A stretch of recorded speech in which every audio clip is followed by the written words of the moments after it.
Okay, I've got my notes. Are you ready to learn all about collagen?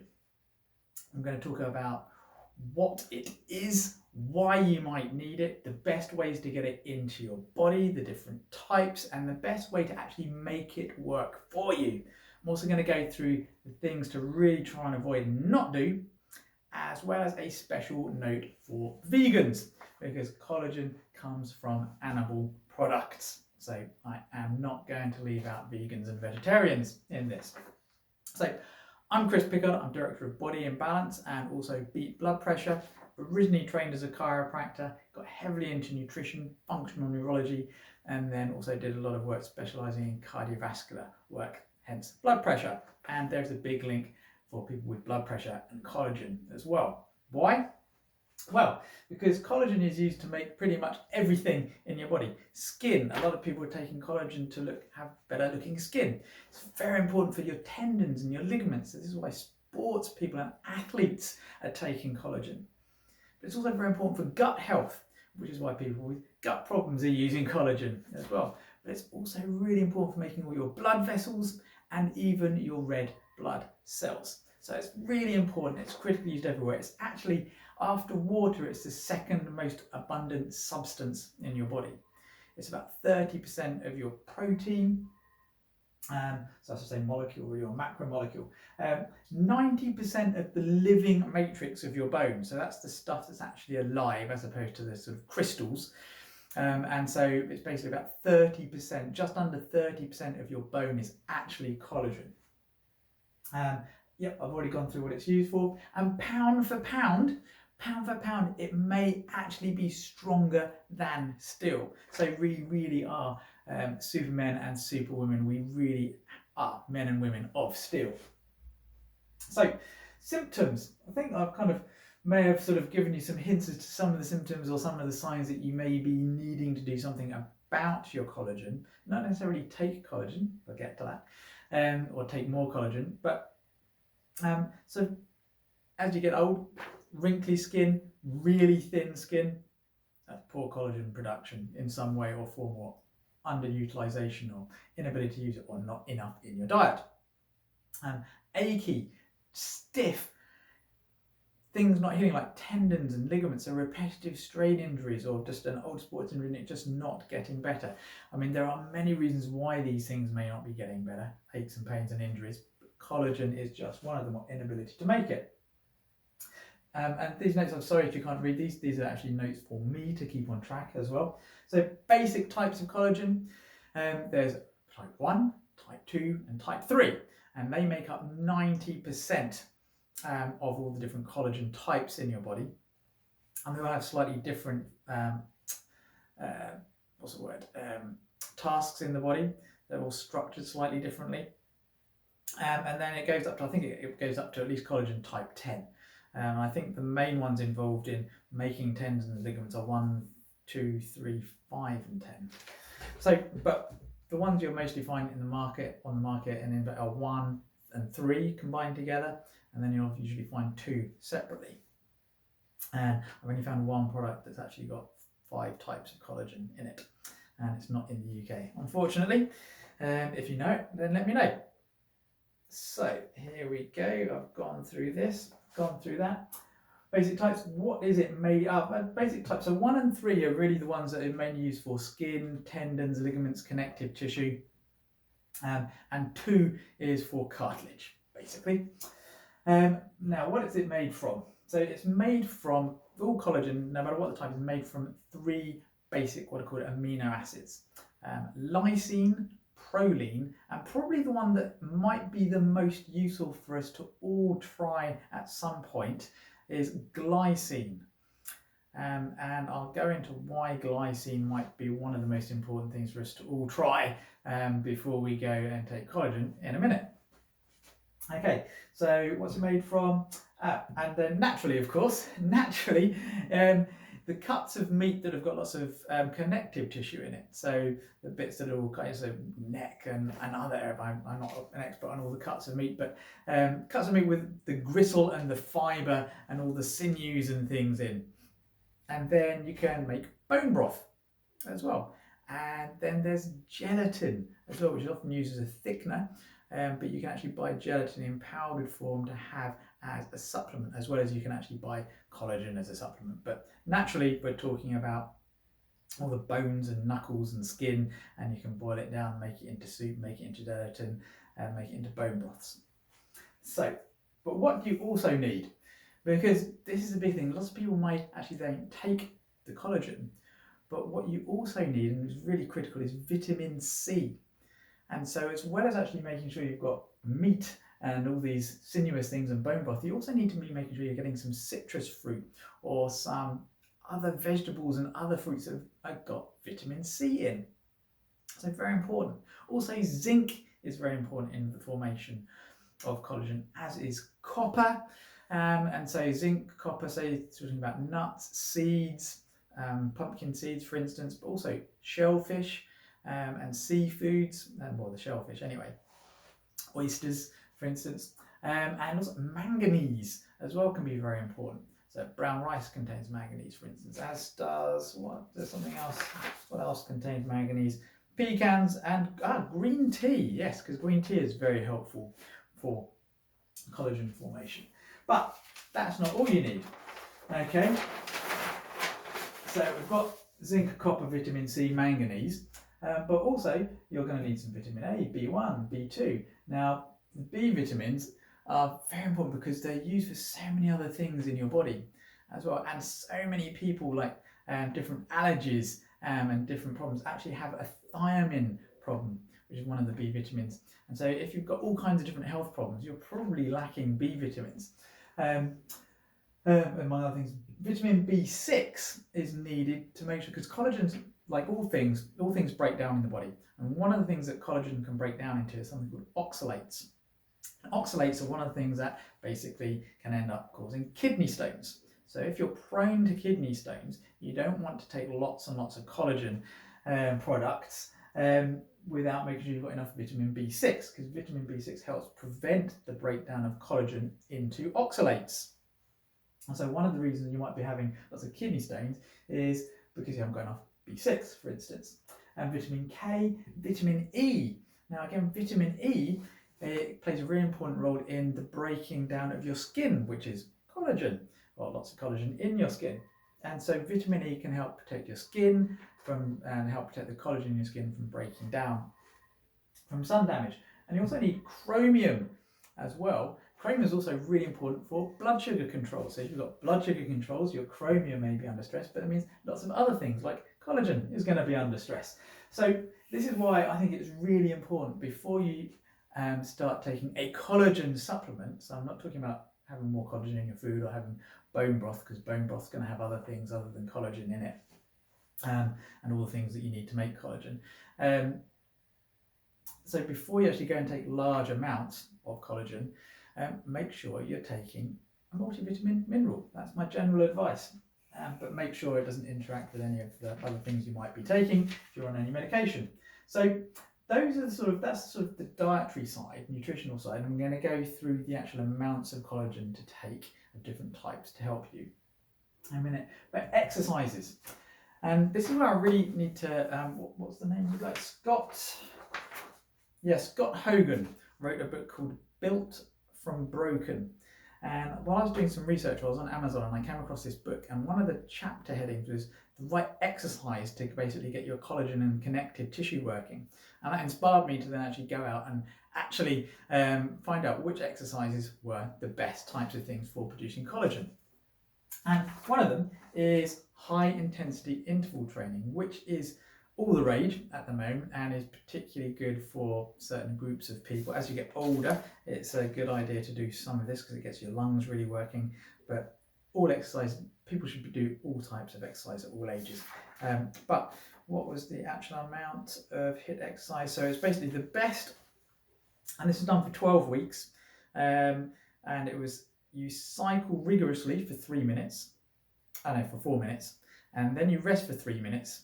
And you repeat that 4 times. So you're doing 4 lots of 4 minutes with 3 minutes in between. And you do this 3 days a week.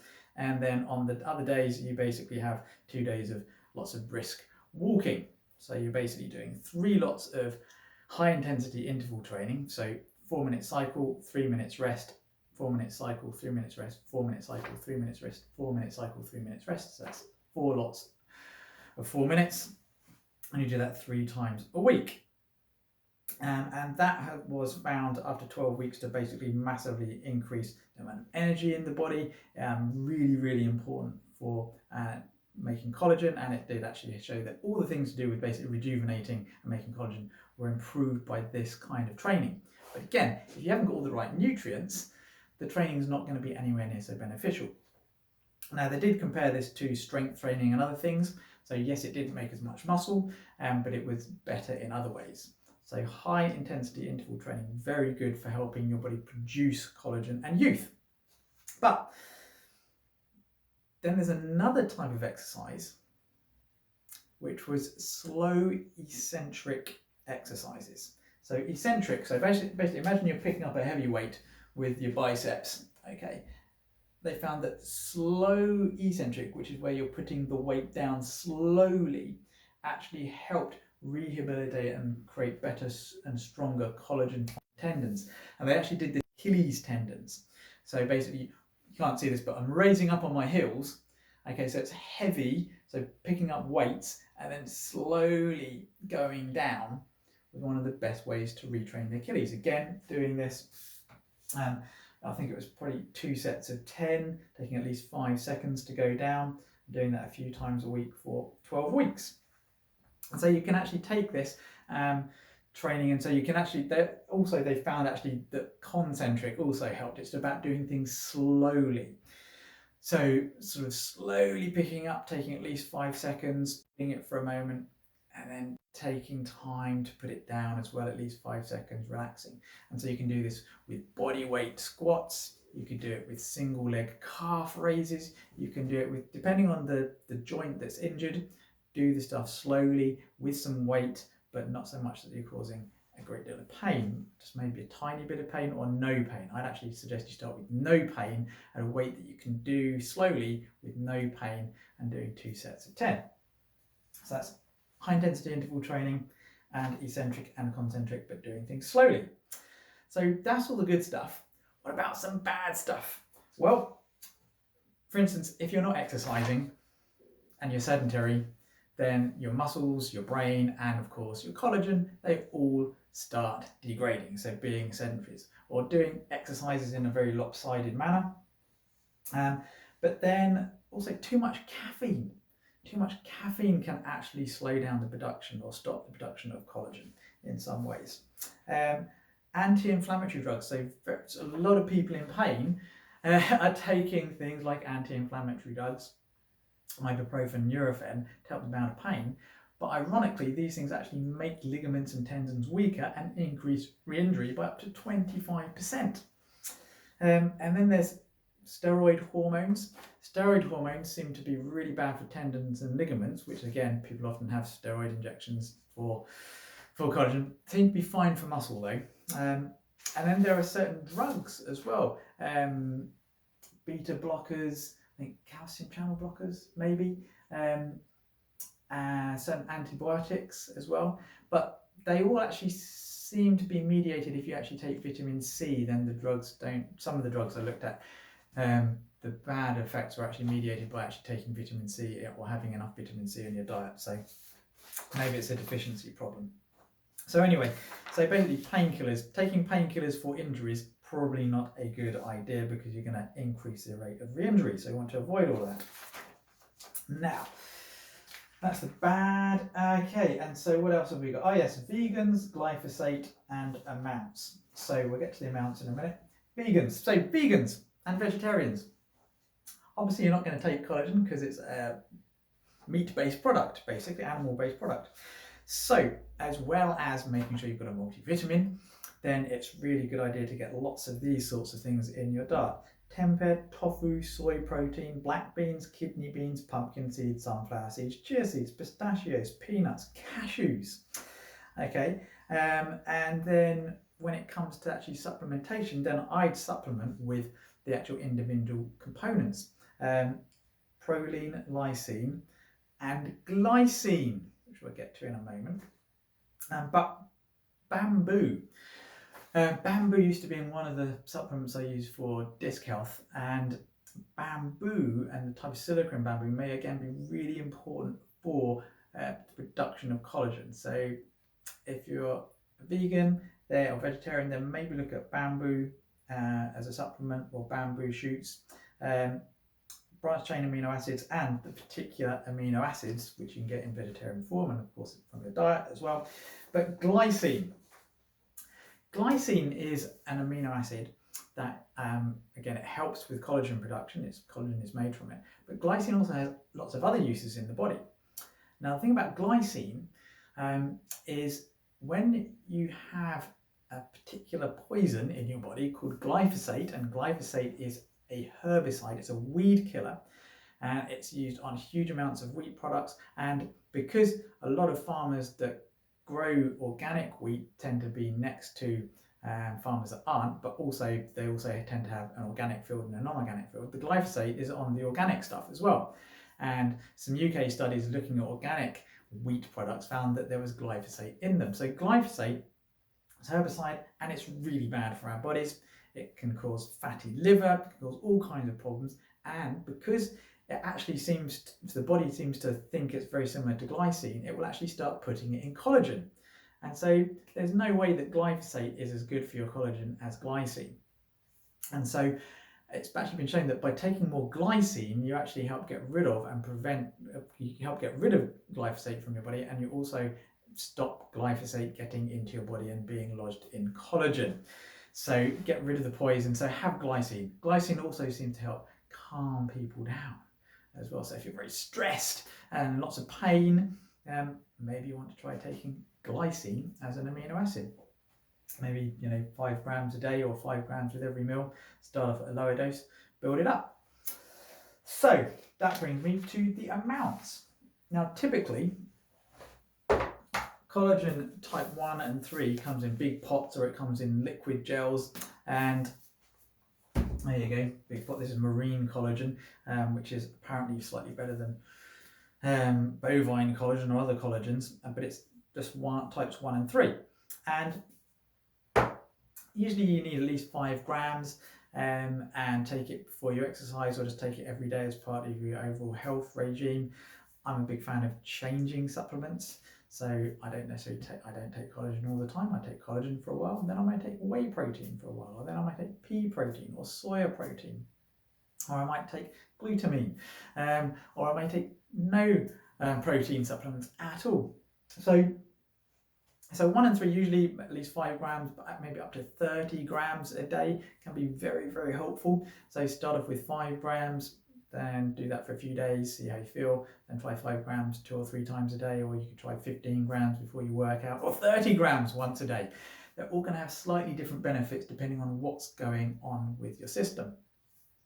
So type 2 collagen though, you only tend to need it in very small amounts. So whereas you need like grams worth of type 1 and 3, collagen type 2, you only need like 10 milligrams or micrograms, but a small amount, 10 to 40, and again just taking 10 to 40 milligrams for anything from just a couple of months to half a year has been shown to help with knee arthritis and just general healing through the body, so of aches and pains. So type 2, even though it's meant to, it's for collagen, if you've got it's for cartilage, any kind of joint problem, type 2 collagen only needs small amounts, 10 to 40 milligrams once or twice a day, and you can fortify it with types 1 and 3. Now, while we're on the subject of collagen, something that's very, very similar, although it's not collagen, is hyaluronic acid, which is kind of the part of the fluid that's actually in the joints. And hyaluronic acid, again, in small amounts, 100 milligrams, 200 milligrams a day, been shown to be really good for joints. There are claims that it's good for skin, but it's definitely good for joints. But also, interestingly, I found out that there's a study showing hyaluronic acid is great for acid reflux and also for bladder pain as well. So, and again, it's an animal product, basically.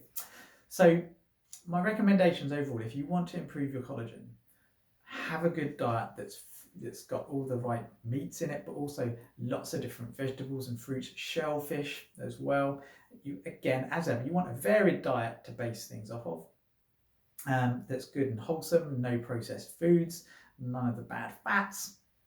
You also then maybe want to fortify it with a multivitamin.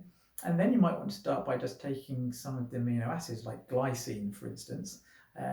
Or you may then want to actually go in and start taking collagen type 2 if you've got joint problems. You can add the other collagens in as well. Okay, or you may want to try bamboo extracts as well. Okay, there are other things that also help with collagen production. Turmeric, again, can be very useful. And my number one favourite thing, Ganoderma lucidum, the Chinese mushroom, also known as the reishi mushroom, seems to really help stimulate collagen and repair mechanisms throughout the body, as well as being antiviral, and it also helps detoxify, so it's good for all sorts of things and can support your system in many ways. So as ever, think variation, never stick with the same thing for months and months and months, maybe, or for more than about 3 months. I like to vary. So after 3 months, if something's not working, try something else. Or even if it is working, try something else to see if it works just as well. And then you can go back if it isn't. So experiment, because variation is the key to when it comes to a long and healthy life. Variation of exercise, variation of diet. Okay, so get moving and get eating healthily. As ever, live long and prosper. With magnificent health. And if you need help, reach out. Current phone number 01 707 662 704. Or find us at bodyimbalanceuk.com.